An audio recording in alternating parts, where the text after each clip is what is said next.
ایک شخص نے اپنے کزن کو، اپنے چچا کے بیٹے کو، چچا زاد کو قتل کر دیا اور خود ہی اس کا مدعی بن کے حضرت موسیٰ کے پاس آیا کہ بتائیے جناب میرے اس بھائی کو کس نے قتل کیا ہے؟ حضرت موسیٰ نے ایک سادی سی بات کی، کیا فرمایا؟ وَإِذْ قَالَ مُوسَىٰ لِقَوْمِهِ إِنَّ اللَّهَ يَأْمُرُكُمْ أَن تَذْبَحُوا بَقَرَةً۔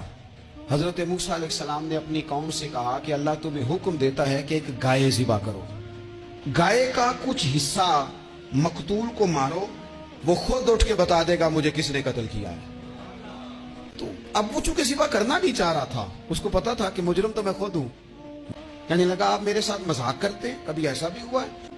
حضرت موسیٰ علیہ السلام فرمانے لگے میں اللہ کی پناہ مانگتا ہوں میں جاہلوں میں سے ہو جب کہا نہیں ذبح کرنی ہے تو اب ذرا دیکھیے کرنا نہیں نہ چاہ رہے۔